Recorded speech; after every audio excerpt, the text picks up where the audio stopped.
77वें गणतंत्र दिवस के अवसर पर मैं उत्तर प्रदेश के सभी नागरिकों को हृदय से बधाई देता हूं।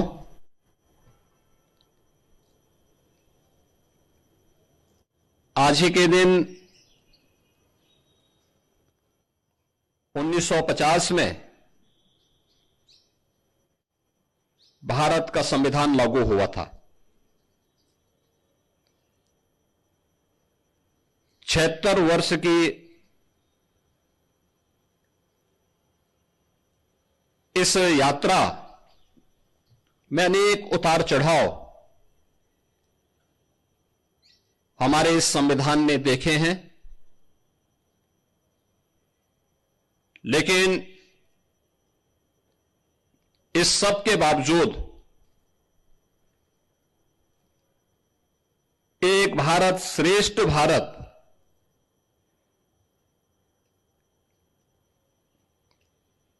के अपने संकल्पों के अनुरूप उत्तर से दक्षिण तक, पूरब से पश्चिम तक प्रत्येक भारतवासी के गौरव, भारत की एकात्मता और अखंडता के लक्ष्य को आगे बढ़ाते हुए आज हम सब एक नए भारत का दर्शन कर रहे हैं। इसमें हमारे संविधान की एक महत्वपूर्ण भूमिका है। मैं इस अवसर पर राष्ट्रपिता महात्मा गांधी, जिनके नेतृत्व में भारत के स्वाधीनता आंदोलन ने एक नई ऊंचाइयां प्राप्त की,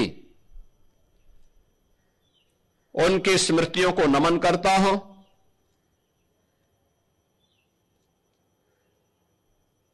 भारत के संविधान के सभा के अध्यक्ष, गणतंत्र भारत के प्रथम राष्ट्रपति डॉक्टर राजेंद्र प्रसाद जी, भारत के संविधान के शिल्पी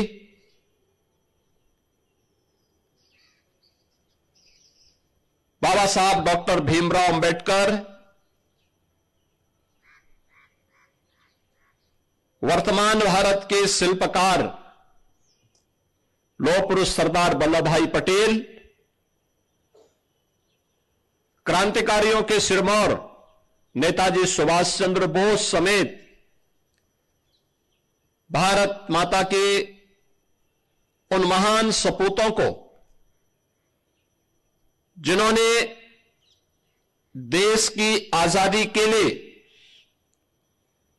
अपना सर्वस्व न्यौछावर किया, इस आंदोलन में बढ़ चढ़ करके भाग लेकर के देश की आजादी को सुनिश्चित किया और स्वतंत्र भारत में देश की सुरक्षा के लिए, आंतरिक और बाह्य सुरक्षा के लिए अपने आप को बलिदान किया है।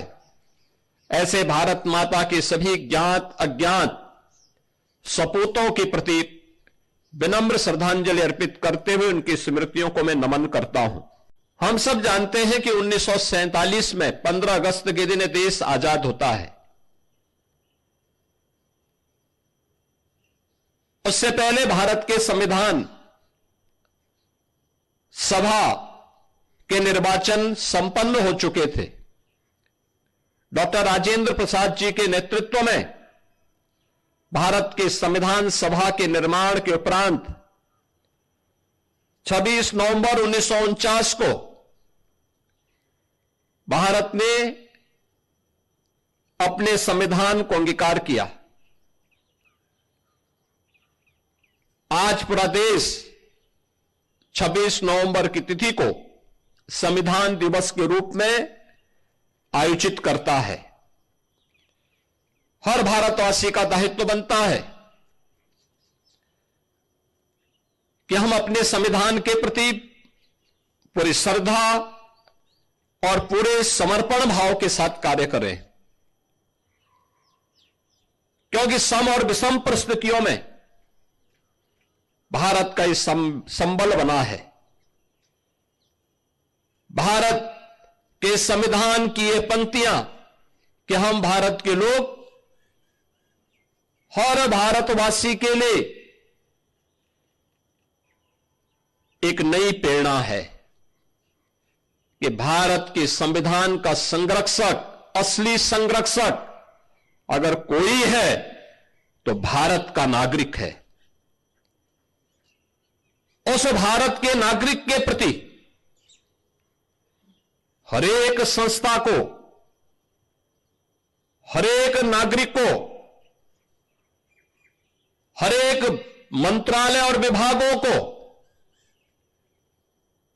अपनी जवाबदेही को सुनिश्चित करना होगा और यह संविधान के प्रति हमारे समर्पण के भाव को भी व्यक्त करता है।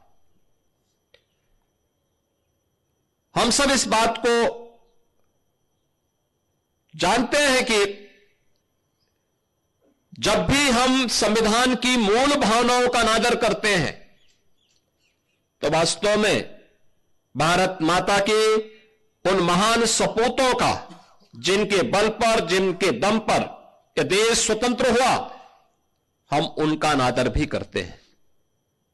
यह अनादर भारत के संविधान का नहीं बल्कि भारत के उन महान पुरुषों का अपमान है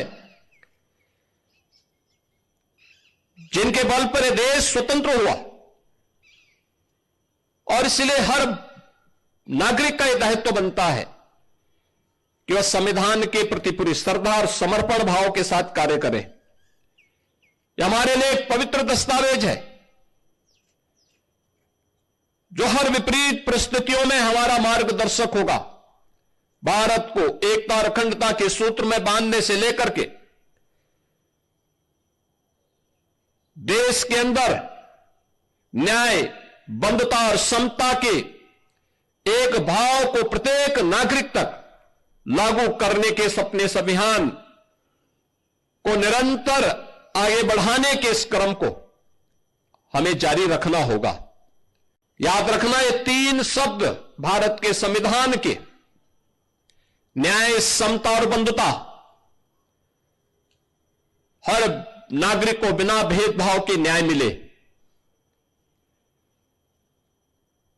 देश के अंदर जाति, मत, मजहब, क्षेत्र और भाषा के आधार पर किसी प्रकार का भेदभाव न हो। परस्पर समता और बंधुता का यह माहौल पूरे देश के अंदर आगे बढ़ेगा तो भारत को विकसित भारत बनाने के प्रधानमंत्री मोदी जी के अभियान को कोई रोक नहीं सकता। विकसित भारत की संकल्पना